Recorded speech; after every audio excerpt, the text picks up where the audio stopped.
हृदय सतगुरुदेव श्री गुरु महाराज जी सत्संग प्रति श्रद्धा और भक्ति लेकर के दूर दूर से आए हुए प्रभु प्रेमी आत्माओं, आदरणीय उपस्थित भक्तिमती मेरे माताओं, बहनों और प्रेमी सज्जनों, हम बड़े ही सौभाग्यशाली है।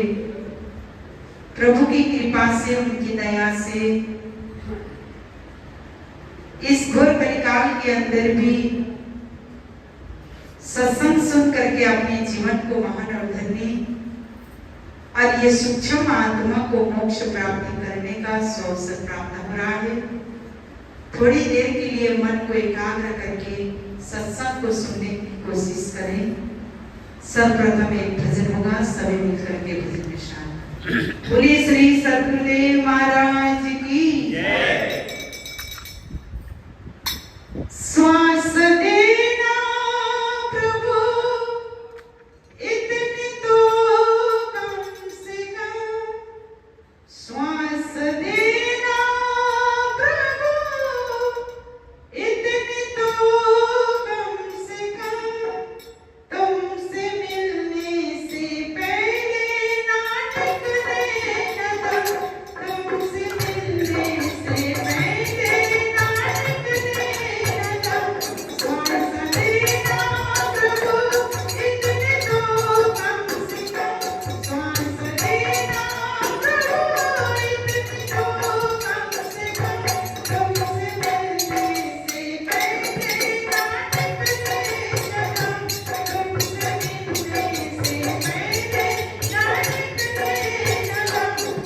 तुमसे मिलने से पहले नाटक देना, तुमसे मिलने से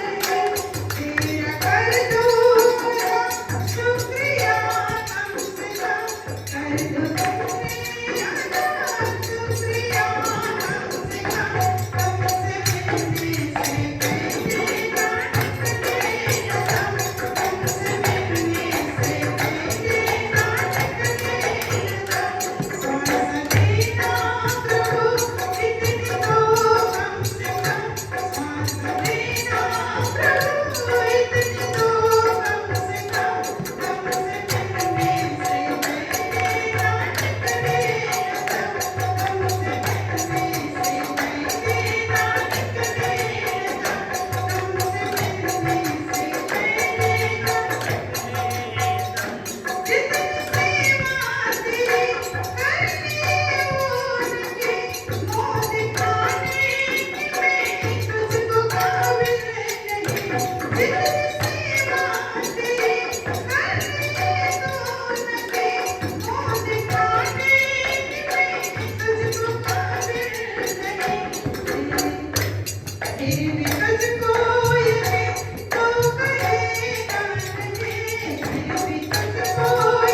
जब भगवान कृष्ण से अर्जुन प्रश्न पूछता है कि हे प्रभु, जो व्यक्ति सत्संग सुनता है, आपका भजन करता है, ध्यान करता है, सेवा करता है, वो व्यक्ति भी मर जाते हैं, और जो नहीं करता है, जो नास्तिक बनकर के संसार में भटकता रहता है, कभी आपका सत्संग नहीं सुनता, आपका ध्यान नहीं करता, आपका भजन नहीं करता, आपको नहीं पहचानता, वो भी जीव मर जाता है। ये प्रश्न भगवान कृष्ण से अर्जुन ने किया तो भगवान बड़े खुश होकर के अर्जुन को समझाते हैं, ये बात मरना तो दोनों का ही है। जो एक संसार में भटकता है नास्तिक बन करके, उसको भी एक दिन इस संसार को छोड़ करके तो उसको भी जाना है। और जो मुझे मेरी भक्ति करता है, मेरा ध्यान करता है, मेरा भजन करता है और हरदम मेरे ही नाम का सुमरन करके मुझे ही निहारता है, वो भी एक दिन उसको भी मरना है। मरना दोनों का ही है, लेकिन जाना दोनों को अलग अलग है। कैसे? अर्जुन प्रश्न करता है, कैसे प्रभु? तब जाकर के भगवान एक उदाहरण देते हैं। एक बार एक बिल्ली अपने बच्चों को जन्म देती है और जन्म देने के बाद में वही दांत है, वही मुंह है, उसी मुंह से, उसी दांत से अपने बच्चों को मुंह से दबाती है, दांत से दबाती है और 7 घर घुमाती है। घुमाती कि नहीं घुमाती बताइए? और वही मुंह है, वही दांत है, वो अपने भक्षण को मार के खा लेती है। जैसे आपने देखा होगा, जैसे उसके सामने चूहा आता है, वैसे वो कैसे पकड़ लेती है उस दांत से, 1 सेकंड के अंदर उसको फाड़ के खा लेती है। और दांत भी वही है, मुंह भी वही है, लेकिन अपने बच्चों को कितनी नाजुक तरह से पकड़ के वो 7 घर को घुमाती है। तो अर्जुन को भगवान ने बड़े सरलता के तरह से प्रश्न को जवाब दिया। अर्जुन, बिल्ली वही है, मुंह वही है, दांत वही है, लेकिन वही दांत से अपने बच्चों की इतनी नाजुक तरीका से पकड़ती है, वही दांत से जब शिकार करती है तो वही दांत से शिकार को चीर फाड़ के खा लेती है। ऐसे ही मरना दोनों का ही है। और हम रोज सुनते भी है, आए सो जाएंगे राजा रंग फकीर, एक सिंहासन चढ़ चला एक बांधा जाए जंजीर। जैसे एक जंजीर में बांध के जाता है, एक सिंहासन में बैठ करके, यहाँ प्रश्न उठता है, जंजीर में कौन कैसे बांधते? हम तो आज तक देखे नहीं। और सिंहासन कौन लेकर के आता है? आज तक हमने जंजीर में वही बनता है जब भगवान अंतिम समय में उस जीव को, जिसने संसार में भटकता रहा, संसार में आकर के अपने आप को पहचान नहीं करा, हमेशा दूसरे को रुलाया, दूसरे को दुखी किया, दूसरे को आत्महत्या किया, हमेशा निंदा, हमेशा एक दूसरे की तेरी मेरी में ही जिंदगी को बर्बाद कर दिया। उस दिन भगवान, जिस दिन अंतिम समय 13 होता है, जो 13वां बोलते हैं लास्ट दिन में, तो उस दिन भगवान उसको लेने के लिए यमराज का दूध भेजते हैं और वो दूध उसको फंदा डाल करके, जैसे जंजीर का फंदा डालते हैं, और फंदा डाल करके जब यहाँ से 13 दिन के दिन उसका सफर होता है आत्मा का, तो उस दिन भगवान उस दूध को जंजीर लेकर के भेजते हैं।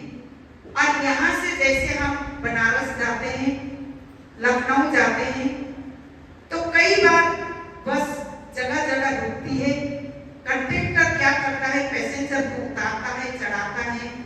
ऐसे ही वो दुखी आत्मा को जब यमराज का दूध यहाँ से फंदा डाल के ले जाता है, तो जगह जगह हमारी आत्मा को कष्ट भोगना होगा, दुख भोगना होगा।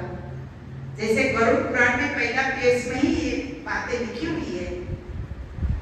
यहाँ से जाते समय 16 योजना है। जैसे मैंने पहले ही बताया, यहाँ से जाते समय बनारस जाते हैं, तो जैसे बस शुरू हो जाती है, स्टार्ट हो जाती है चलना, जगह जगह रुकते रुकते रुकते रुकते जाती है। ऐसे ही 16 स्टेशन आपको मिलेगा यमराज, जो धर्मराज के दरबार में पहुंचने के लिए।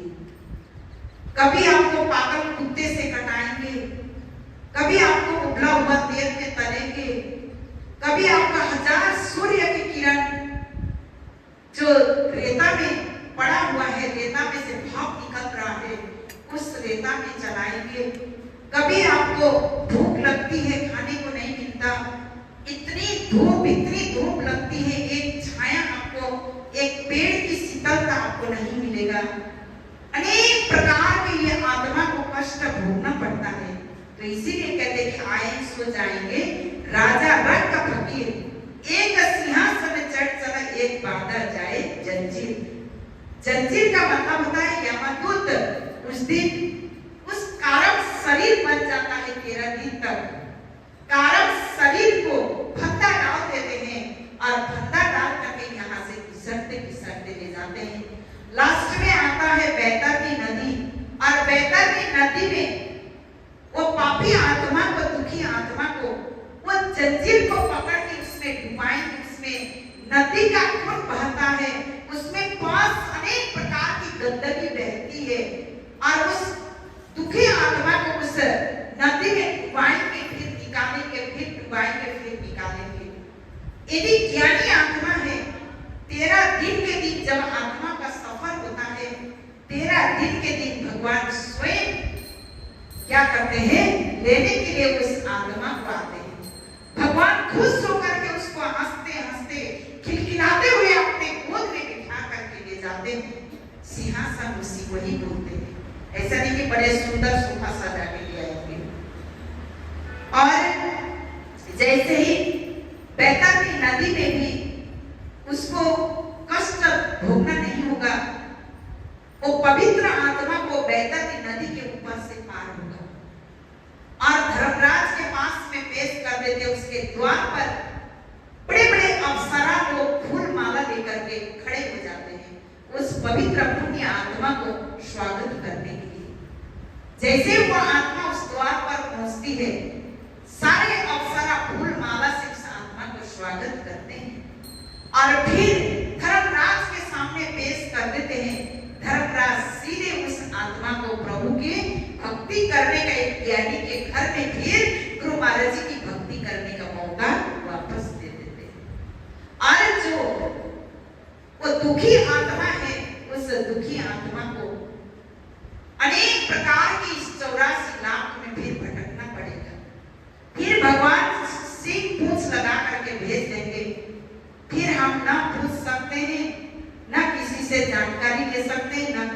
हमारे जीवन को उद्धार ही कर सकते हैं। इसलिए हे मानव, इस आत्मा को आना और जाना लगा रहेगा, आना जाना यहाँ निरंतर, कोई ना परमानेंट। राम नाम भजो भजन। सत्संग सुनो, गर्दन खड़े करके। यदि गर्दन को नीचे करोगे तो तत्काल नींद आक्रमण करेगी। नींद रास्ता देखती है, कब ये गर्दन नीचे करेगा तो मैं इसके ऊपर सवार हो जाऊं।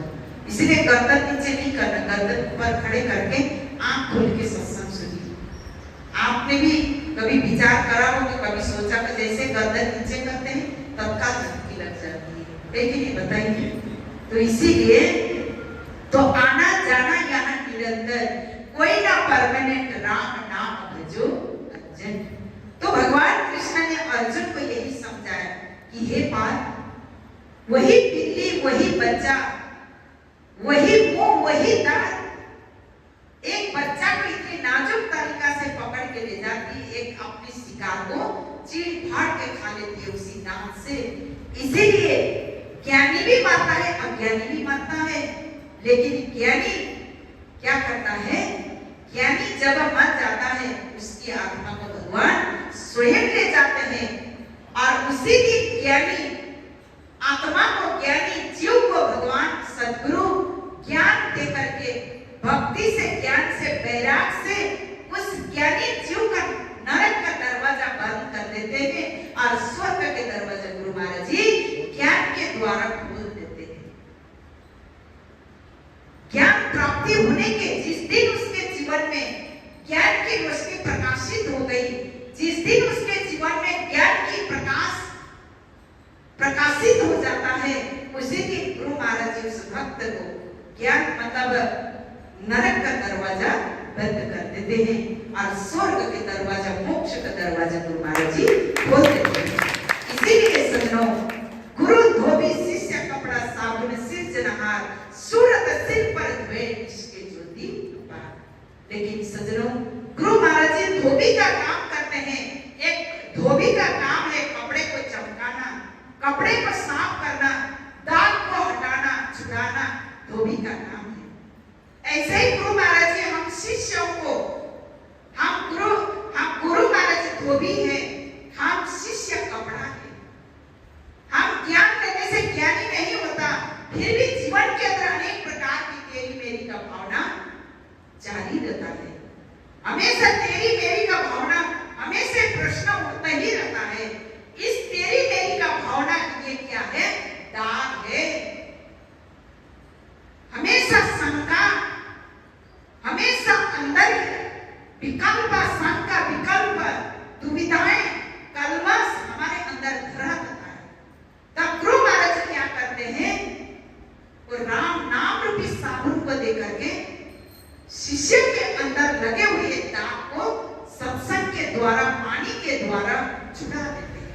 यदि साबुन लगाओगे कपड़ा साफ नहीं होता, साबुन के साथ क्या चाहिए? पानी चाहिए।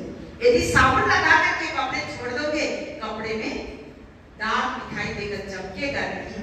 अब जैसे ही उस साबुन लगा करके रगड़ोगे, कपड़े को घिसोगे और पानी में से 2-3 बार निकाल के सुखाओगे, कपड़े में चमक आ जाता है। ऐसे ही सजनों, गुरु महाराज जी इस ज्ञानी जीव को नाम रूपी साबुन देते हैं, और सजनों उस पानी, सत्संग रूपी पानी से हमारे हृदय रूपी जो कपड़े को साफ, गुरु महाराज हमारे अंदर लगे हुए दाग को नाम रूपी साबुन और सत्संग रूपी पानी से, जब इंसान सत्संग रूपी पानी में डुबकी लगा कर उस नाम रूपी साबुन को जीवन के अंदर प्रयोग करता है, तो उसके अंदर गुरु महाराज का निष्के ज्योति अपार, वो परम प्रकाश, डिवाइन लाइट, भगवत ज्योति का दर्शन गुरु महाराज जी हमको उस शक्ति के अंदर प्रकट कर देते हैं।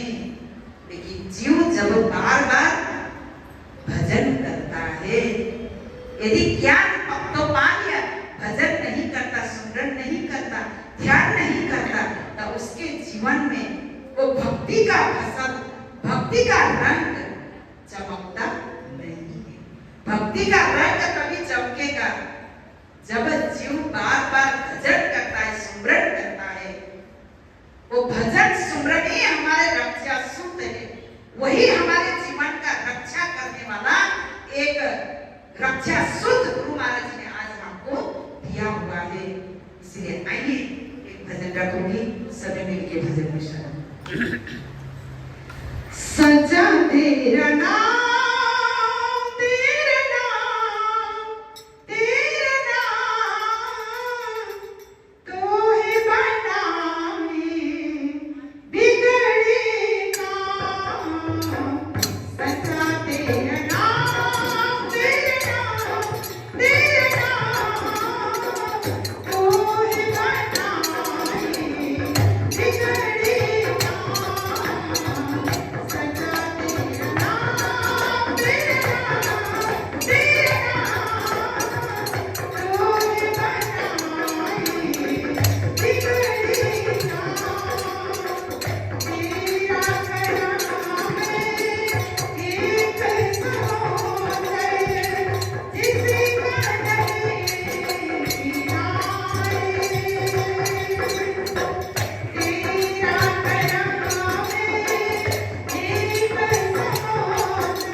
है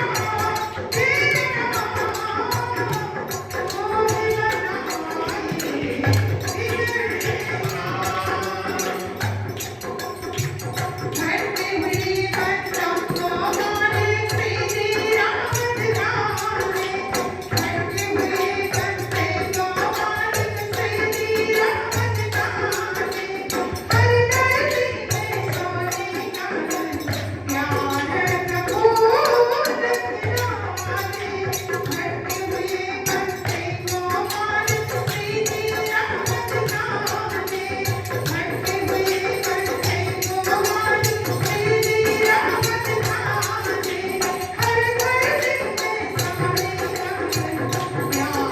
सहोदर,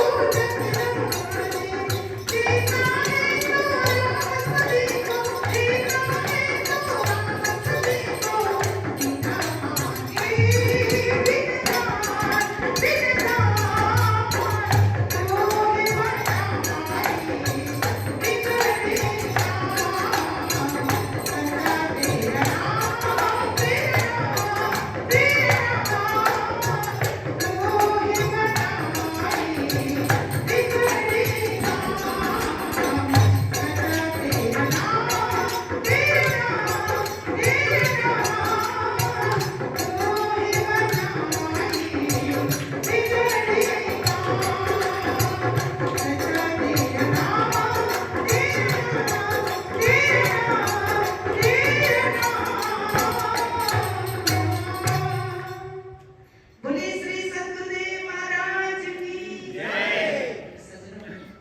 कवि ने भजन के माध्यम द्वारा समझाया कि सच्चा तेरा नाम तू ही बनाई बिगड़ी का। सजनों, और नाम रक्षा सुध के द्वारा ही हर भक्तों को जब जब भी भीड़ पड़ी, भगवान ने उस नाम की शक्ति के द्वारा ही रक्षा किया। जैसे हम सुनते हैं गज और गजेंद्र के अंदर दोनों के बीच में भयंकर लड़ाई हुई। जब सजनों गजेंद्र त्रिकुट पर्वत पर स्नान करने के लिए अपने परिवार को लेकर के जाता है, बच्चे पत्नी को लेकर के उस त्रिकुट पर्वत के नीचे बहुत बड़ा सरोवर था पानी का। वहां स्नान करने के लिए परिवार को लेकर के जाता है और स्नान करते करते बच्चों को खुश करने के लिए गजेंद्र सूंड में पानी भर के बच्चों के ऊपर फेंक देता है। बच्चे बड़े खुश होकर के खिलखिला के हंसते हैं। बच्चों को खुश करने के लिए हर तरीका से गजेंद्र कोशिश कर रहा था, कर भी रहा था और बच्चों को खुश भी हो रहे थे। बच्चे बड़े खुशी के साथ परिवार के साथ क्रीड़ा कर रहा था गजेंद्र। उतने में ही उसी सरोवर के अंदर एक मगरमच्छ गज जिसको कहते हैं वो रहता था और उसने क्या करा, नीचे पानी के नीचे से आया, गजेंद्र को टांग पकड़ के खींच लिया। अब बच्चे धीरे धीरे करते करते गजेंद्र पानी के अंदर जाने लगा और बच्चे ने भी पत्नी ने भी छोड़ छाड़ के वो भाग गए।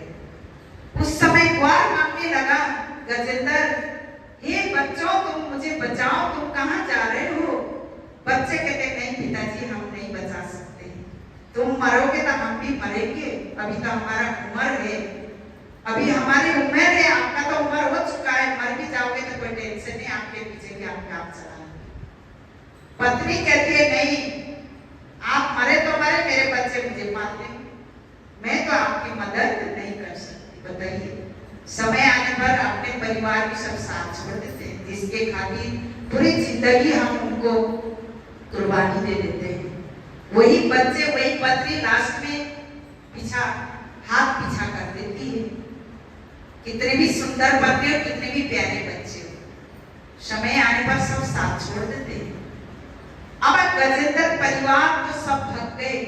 गजेंद्र भगवान श्री हरि नारायण का भक्ति करता था, नाम का स्मरण करता था। अब लड़ाई करते करते बहुत साल हो चुका। धीरे धीरे करते गजेंद्र पूरी तरीका से पानी में डूब गया।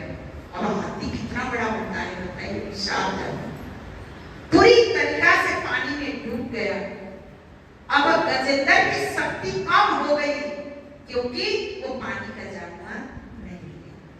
अब गज की शक्ति बढ़ते ही जा रहा है और गजेंद्र की शक्ति कम होते ही जा रहा है।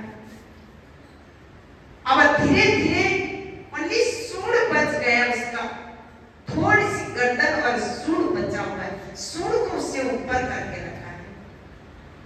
अब कोई उपाय नहीं लगा, तब जाकर के प्रभु श्री हरि नारायण को पुकारता है, नाम का सुन।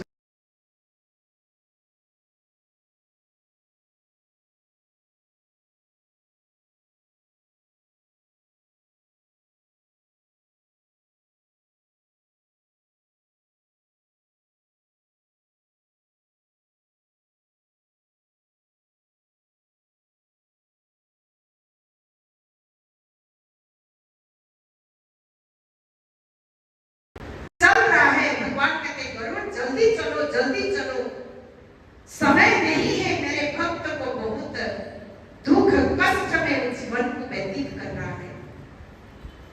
लेकिन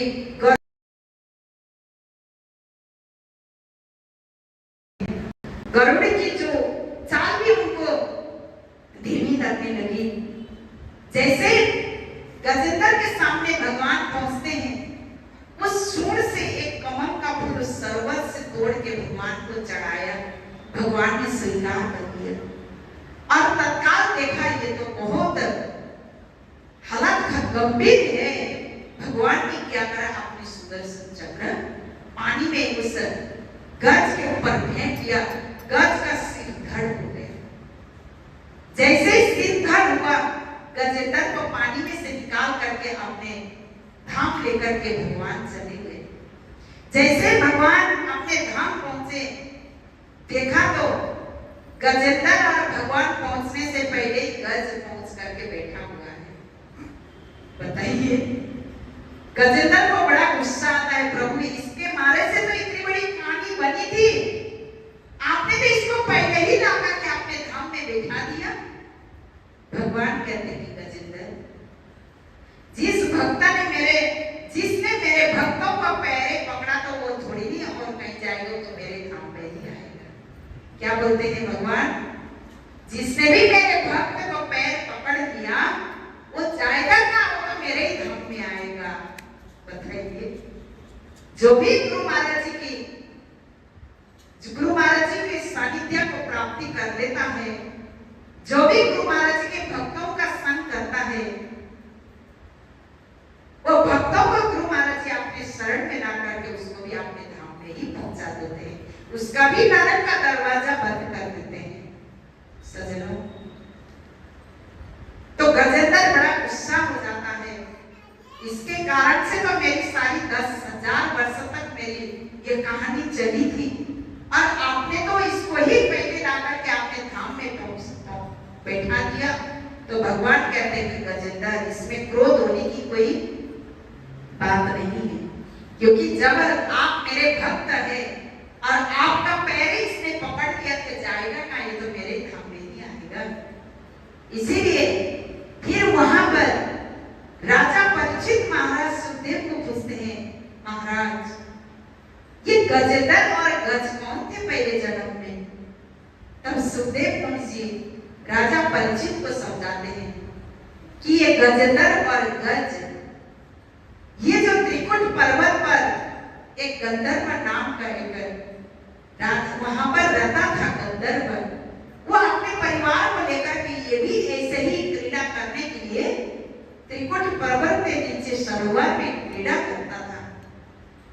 और क्रीड़ा करते करते ये भी ऐसे ही बच्चों के साथ बड़े मस्ती करता था, बड़े बच्चों के साथ आनंद उस सरोवर में स्नान करके बड़े खुश हो जाते थे बच्चों के साथ। ऐसे करते करते एक ऋषि, एक संत उसी सरोवर के बीच में हाथ में कमंडलू और चिमटा लेकर के भजन कर रहा था। एक टांग खड़ा होकर के, एक टांग में खड़ा होकर के भजन कर रहा था। और गंधर्व ने देखा, बच्चों को खुश करवाने के चक्कर में, बच्चों देखो ये ऋषि ध्यान कर रहा है, मैं इस पर टांग खींच देता हूँ, ये गिर जाएगा। जैसे वो भी नीचे से गए, जैसे मगरमच्छ ने, गज ने गजेंद्र को पानी के नीचे से आकर के टांग पकड़ा, ऐसे ही वो गंधर्व ने भी क्या करा, पानी के नीचे से जाकर के एक टांग में तो खड़े थे और एक टांग को खींच दिया, ऋषि गिर पड़े, बेहोश हो गए। और जैसे ऋषि गिर गए, थोड़ी देर में ऋषि को होश आता है, तो ऋषि ने श्राप दे दिया गंधर्व को। क्या कहते हैं कि हे ऋषि, तूने मुझे मगरमच्छ का स्वाम करके मेरा टांग खींचा, अगले जन्म में तो गज का तेरा जन्म होगा। तो वही गंधर्व जो क्या बन गया, गज बन गया। और जो ऋषि था, वो जो इंद्रदोक नाम का राजा था, और राजा था, और वही ऋषि ने राजा को कहा कि राजन तुम बहुत बोलते हो। क्या करते हो? बहुत बोलते हो, बहुत बोलते थे। कभी कभी तुम भगवान का भजन भी किया करो।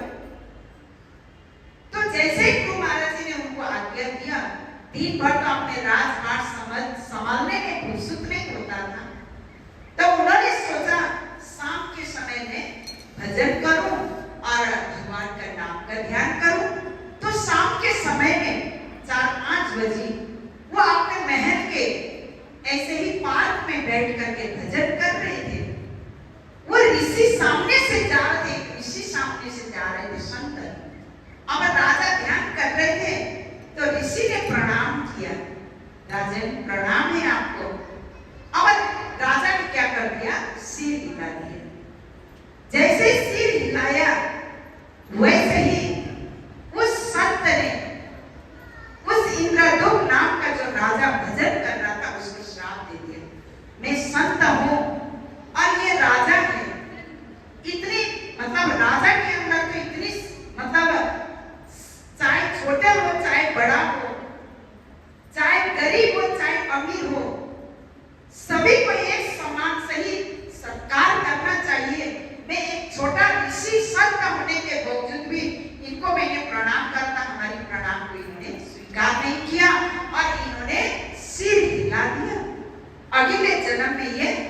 हाथी का जन्म मिलेगा। क्या बोलती है? इनको हाथी का भी कितने पूछने के बाद किसी को हम पूछते हैं तो ऐसे करके सिर हिला देते हैं ना। कई लोग बोलने से पहले सिर से ही जवाब दे देते हैं। तो कई लोग बोलते हैं हाथी की तरह क्या सिर हिला रहा। तो वो संत ने वो इंद्रलोक नाम के जो राजा था उसको श्राप दे दिया, तेरा जन्म हाथी में होगा। तो वो क्या बन गया? गजेंद्र नाम का हाथी। हाथी जो एक राजा हाथी के योनि में उसका जन्म हुआ। एक संत ने उसको श्राप दे दिया क्योंकि उसने संतों का आशीर्वाद, संतों को प्रणाम को स्वीकार न करने के कारण से। तो कहने का भाव था सजनों, एक देखो गजेंद्र और गज के अंदर इतनी बड़ी लड़ाई हुई, लेकिन उस नाम रक्षा सूत के द्वारा ही भगवान ने उसको रक्षा करा, उसको जीवन बचाया। तो नाम शक्ति कितनी बड़ी है बताइए, कितना बड़ा ज्ञान गुरु महाराज जी ने हम सभी को दिया है। इसलिए हम भजन में सुन रहे थे, सच्चा तेरा नाम तू ही बनाई तू ही बिगाड़ी ना। वही बनाने वाले है, वही बिगाड़ने वाला है। तेरे सत्ता के बिना हे प्रभु एक पत्ता तक हिलता नहीं, हिले नहीं। एक पत्ता भी भगवान के बिना चलता नहीं है। लेकिन हमारे अंदर ईगो ये अभिमान है कि मैं ही सब कुछ करने वाला हूँ। करने कराने वाला तो कौन है? भगवान है। मारने वाला भी वही है, बचाने वाला भी वही है, और सब देने लेने सब वही है। लेकिन हम कहते हैं कि मेरा, हमारे अंदर ईगो है, अभिमान है, सब कुछ मैं ही हूँ। है कि नहीं बताइए? इसलिए संतों ने भजन के माध्यम द्वारा कहा, बोली श्री सद्गुरुदेव महाराज की जय। मारने वाला है भगवान, बचाने वाला है भगवान। मारने वाला है भगवान, बचाने वाला भगवान। मारने वाला है भगवान, बचाने वाला है भगवान।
वही ज्ञान हमको बचाता है, वही ज्ञान हमारे जीवन का रक्षा करता है। जैसे गजेंद्र ने भगवान का नाम की सुर्खी लगाई तो गजेंद्र को भगवान ने बचाई कि नहीं बचाया, बताइए। और कितने जटायु ने भगवान के नाम की सुर्खी लगाई, वो यही सोच रहा था कि कब मेरे भगवान आएंगे तो मैं ये प्राण को छोड़ दूं, त्याग दूं। आप भजन में पहले भी सुन रहे थे, श्वास देना प्रभु इतने, तो कम से कम तुमसे मिलने से पहले न निकले ना तब। ये जटायु भगवान से प्रार्थना कर रहा था कि भगवान से कहता है कि हे प्रभु इतना श्वास दे दीजिए ताकि आपसे मिले बिना मेरा ये दम निकल न जाए, ताकि मैं मेरी माँ को संदेश आपको दे दूं, फिर मेरा दम निकल जाए। ये जटायु ने भगवान से प्रार्थना किया। ऐसे ही सजनों, जैसे ही भगवान आए, जटायु की पुकार सुना, भगवान मां सीता को खोजते ढूंढते ढूंढते आए। जटायु पड़ा हुआ है घायल अवस्था में। जैसे ही जटायु ने भगवान को देख करके आंख में से आंसू का धारा बहता है और भगवान को संदेश देने लगा, तो संदेश देते देते जटायु ने पूरा संदेश दिया। कौन ढूंढेगा, कौन खोजेगा, कौन पता करेगा, कौन बताएगा, ये सारी बातें कौन ले गया, किधर ले गया, ये सारी बातें जटायु ने भगवान को संदेश दिया। वैसे ही जटायु ने अपनी प्राण भगवान का दर्शन करके अपने प्राण को त्याग दिया। बताइए, जैसे प्राण त्यागा, जटायु को दाह संस्कार अपने हाथ से प्रभु श्री राम जी ने किया। वहां से प्रस्थान करने सबरी पुकार रही है। पूरी शरीर जर्जर हो चुका है, बदन के कपड़े सब फट गया है, सिर के काले बाल सफेद हो चुका है, शरीर पूरा जर्जर है। भगवान को राम राम राम करके पुकार रही है। जैसे वहां भगवान पहुंचते हैं, उसने सारी बातें बताई कि प्रभु आपके भक्त हनुमान जी ऋषिमुख पर्वत पर रहते हैं, उससे मुलाकात करिए, मां सीता को खोज वही करेंगे। इतना कहा करके प्रभु श्री राम जी को प्रभु अपने गुरु महाराज जी मतंगा मुनि ऋषि के आश्रम में ले जाती है और ले जा करके वहीं पर भगवान प्रभु श्री राम जी ने कहा कि सबरी मांगो, क्या मांगना चाहते हो? मैं क्या मांगू प्रभु आपसे? आपसे मैं क्या मांगू? मुझे भक्ति का बल दे दीजिए। प्रथम भक्ति संतन कर संग, दूसरा रति मम कथा प्रसंग, गुरु पद पंकज सेवा, तीसरा भक्ति अमान, चौथा भक्ति मम गुणगान करहि कपट। ये सबरी नौदा भक्ति देते देते ही सबरी ने भी प्राण पकड़ो, उड़ गए सबरी। अब फिर देखो, ऐसे ऐसे भक्तों को भगवान उद्धार करते करते लास्ट में रावण का वध कर है कि नहीं, बताइए। तो ये सब क्या है? उस नाम के सुमरन, उस शक्ति के द्वारा ही भगवान ने सबको रक्षा करा। मारने वाला भी वही है, बचाने वाला भी वही। त्याग दो तुम फल की आस, जगत पिता के पद छोड़ दो। ये स्वार्थ के संसार में हमने इसमें नाता जुड़ा हुआ है, स्वार्थ के साथ हमने वृत्त लगा के रखा है। सब भगवान के ऊपर छोड़ दो, फल की आस छोड़ दो। भगवान कहते हैं अंत मत सोते अर्जुन, जो अंतिम समय में मेरा ध्यान करता है वो मुझे नहीं मिल जाता है। और भगवान कहते हैं कर्म करना तेरा काम है, फल की आस मत कर। कर्म कर, फल की आस मत कर। वो फल देने वाला तो स्वयं बैठा हुआ है, हम आस क्यों करेंगे? हमारी आस तमन्ना का सब गुरु महाराज ने वो नाम की शक्ति के द्वारा मार दिया। आस करने का कोई रास्ता नहीं है, जगह नहीं है। जिस नाम को हमने पा लिया, संसार की सुख में आस लगा करके बैठेंगे तो उसमें हमको क्या मिलेगा? इतना बड़ा ज्ञान गुरु महाराज ने हमको दिया हुआ है। इसीलिए सज्जनों, इस ज्ञान को हमेशा प्रयोग करें, हमेशा इसमें हम प्रयोग करते रहेंगे, सदुपयोग करते रहेंगे, इसमें अपने आप ही चमक आएगा। यदि नहीं करेंगे तो उसको जम खा लेगा, है ना। इसीलिए जैसे एक लोहा का हथियार होता है, उसको एक कोने में फेंक दोगे, 15 दिन बाद में देख लेना सब उसमें जंग लगता है। यदि उसको आप रोज प्रयोग करोगे, रोज उसको घास काटोगे,